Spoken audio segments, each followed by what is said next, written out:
Watch me confuse everyone with this joint right here. The guns in Call of Duty do not matter. That's right, I said it and I'll say it again. The guns we use in Call of Duty are fucking irrelevant. Yes, I know this is a first-person shooter. You need to shoot people with something. I mean, otherwise we just end up throwing rocks at each other or fucking tickling each other's asshole and singing Kumbaya or some shit. Anyways, the gameplay you're watching comes from Hatred, who will be camping his ass off. Now you'll notice he has a balance between camping the objective for kills and playing the objective to win, and I believe he's using the ever popular AN-94, which I'm going to prove is completely irrelevant. Now here's the thing, when it comes to military shooters, the specific brand of gun does not matter. It has never mattered, it never will matter what specific gun we use, and let me show you examples of this.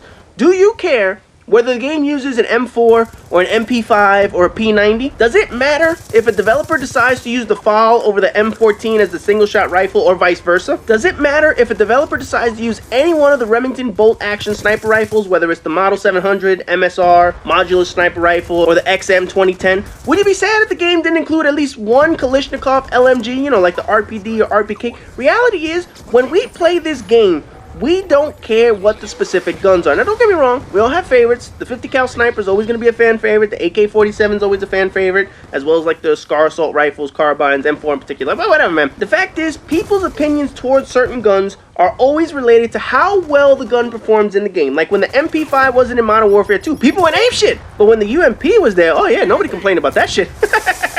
Or when semi-automatic sniper rifles are changed out each year, whether it's the Dragunov, whether it's the WA-2000, PSG-1, M110, it doesn't fucking matter. People eventually get over their initial butthurt if a certain gun isn't in the game. Now, obviously, the two exceptions are probably the 50 cal and the AK-47. That's just for nostalgia purposes and shit like that. You know what I'm talking about? So when it comes to what guns should and shouldn't be in the game, it doesn't matter. It doesn't matter if the SCAR is in the game or not. It doesn't matter if an M4, an AK-47U, Beretta, MK-46, M60. I can sit here all day long and list a whole bunch of guns, and not a single fuck would be given if it's in or out of the game, as long as there's a gun type that someone is comfortable using. Unlike an alien shooter or futuristic shooter, current Call of Duty games, with the exception of Black Ops 2 obviously, because that was fucking future warfare, whatever the fuck, current Call of Duty games are based off of real life weapons. I don't have a fucking spike shooter like Resistance Fallen Man. I don't have an energy beam like this is fucking Halo, or gravity gun like Half-Life in this motherfucker. Call of Duty has to deal with the parameters of real life guns. You just can't make this shit up. You can't have guns that shoot buzzsaws at people or electromagnetic fields or whatever the fuck you want to do. What matters is how each gun type performs and whether or not it's balanced. One of the issues of any military shooter is how to make the gun classifications feel different but balanced. How to make each gun type in the game feel unique. I mean, just look at Call of Duty for a second. We have 5 main primary weapon classes that we've identified, and then there's some secondary weapons like the pistol, semi-automatic pistol, and launchers and shit like that. But let's just start with the primary weapons first. We have assault rifles, SMGs or submachine guns, LMGs or light machine guns, shotguns, and sniper rifles. And notice, after that fucking debacle over shotguns being a secondary weapon in Modern Warfare 2, that shit was reverted back with the quickness. Oh man, that fucking game, I ain't gonna get into it, man. Anyway, each group has a personality trait of their own. Each group has advantages and disadvantages to make the game balanced. The developers at least make attempts at having all the guns stay consistent with those traits. Shotguns and SMGs are close quarter guns. They lose their advantage at longer distances. LMGs are heavier with tons of bullets, and while they can be used for short distances, their advantage is actually usually the medium to long range shot. Their bullets do the same damage regardless of distance, unlike an SMG or a shotgun. Sniper rifles are obviously the long distance killer of the group, and in the video down the road, I'm going to do a video on quick scoping because I know plenty of people want to talk about that shit. Oh man, there's going to be some tears in the comment section when I talk about that shit. And then finally, we have assault rifles that should do a little bit of everything, but they don't excel at anything. They're good up closer distance, they're better at medium range, but they're not superior to the specialty weapons. The problem any game has is how do you make the guns feel unique and keep them as equals? How do you ensure that one gun doesn't reign supreme over the other? Certain guns have qualities dictated by real-world guns. For example, P90s are bullet-spraying machines, so to offset that, they have to do the least amount of damage of all the SMGs. UMPs, although we can make an argument these shits are really assault rifles, are powerful guns and easily handled in real life. When you place that into a video game, it outclasses the shit of the other guns. And yes, they will feel overpowered. AK-74U, again, misclassified like a motherfucker since it has more in common with assault rifles. It's lined up against SMGs. But the capabilities with the fire rate and the power of the gun made others in the class look somewhat obsolete like it did in Black Ops 1. M4 compared to an AK-47. Just look at the bullet size each gun shoots. There, you see the difference in power of guns, why AKs are so fucking powerful. To offset that, AKs have more recoil and slower rates of fire. These are things that developers have to do for balance. But no matter what you do, there will always be performance differences from each gun. Unless you make every gun a plain vanilla gun. You do the same damage, same weight, same rate of fire, same reload time. The differences the guns have are going to dictate which guns perform better. There's no way around this. I could sit here with scientific formula after scientific formula on how to make them equal, whether it's damage per second, damage per minute, recoil rate, fire rate, and no matter how many fucking Einstein formulas I can create, the guns will always behave differently.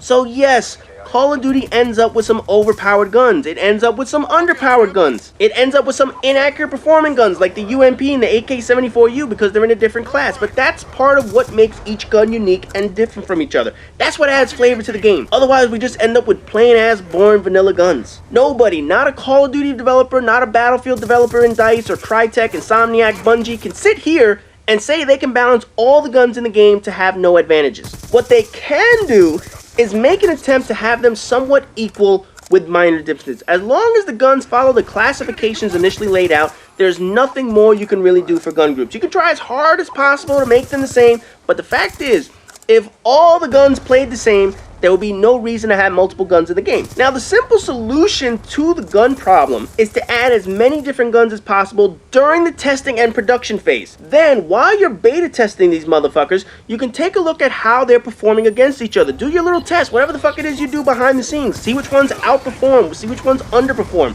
and then remove them. So, let's just say I want 5 SMGs in the game. During the testing phase, I would build out 10 of them. Then, after playing all of them, I would see which 5 played closest in comparison to each other. And there you go. Those are your SMG guns. If one outperforms the others, don't use it. If 2 of them underperform greatly, where you really can't manage to fight off other weapons, don't fucking use them. Same with assault rifles. Same with LMGs. And then once you have the performances of a group, then you can start comparing them to other guns. What group is overpowered? What group needs a swift kick in the ass? What needs to be tweaked? Holy shit, at the end of the process, you have a general guideline of balance. Not this bullshit, oh well, we need to get the MP7 in the game no matter what because it's a cool fucking gun. No, man, don't do that shit. Just because what kids think are cool doesn't mean it works in the fucking video game. I mean, let's be honest. If I have to sacrifice an MP7 or an MP5 or an ACR because it's not as balanced as the other guns, I'd rather get rid of that gun and have a whole bunch more balanced guns added to the game. A whole bunch more equal guns with minor differences. That's what makes the guns equal. That's what makes the game balanced. If you do all your testing and you find out the UMP's overpowered, don't use it. Don't come back after the fact and say, oh, we're going to do some balance adjustments. We're going to make it heavier. We're going to add recoil. We're going to do this. Fuck that shit, man. It should have been done in the testing phase. Don't use us as fucking guinea pigs for 2 or 3 months, giving kids one gun that kills everybody. Think about it. How many times have Infinity Ward and Treyarch had to make a major balance adjustment in a game to one gun? Not minor. I'm talking a major adjustment. Modern Warfare 2 had the Akimbo 1887s, which should have been like fucking Fantasyland or some shit. I mean, consider how much bullshit. That wasn't even fucking possible, man. Black Ops 1 had to adjust the AK-74U and the FAMAS because, after all, a fucking French prototype weapon that wasn't in service yet during the Cold War is the perfect fucking weapon for a video game. I mean, come on, man. It had more problems than Lindsay Lohan that not even the French wanted to use it yet. So how the fuck does it become the most powerful weapon in that goddamn game? Modern Warfare 3 had the dual-wield FMG9s, which were a load of bullshit. So their solution was to slow down the fire rate when it was a dual wield. Yeah, well, that's fucking brilliant right there. And Black Ops 2, again, had to nerf SMGs from hip firing and recoil. Does this shit surprise anyone? Of course not. Make sure during your beta phases, you test out these performance issues before it gets to the actual disc, before people are actually using it, and then you have to turn around and say, oops, we fucked up. So if you want balanced guns in the games, add as many as possible to the production phase, test all of these shits out, and eliminate the ones that don't actually compare with others. That's the easiest way of doing this shit. Anyway, as you can see, there's really nothing to add about guns. Other than the fact you just have to test the motherfuckers. As always, rate, comment, subscribe, and all that good shit. And I'll see you in the next video, which is going to actually talk about gun attachments. Yes, I have to talk about what we're going to actually put on these motherfuckers.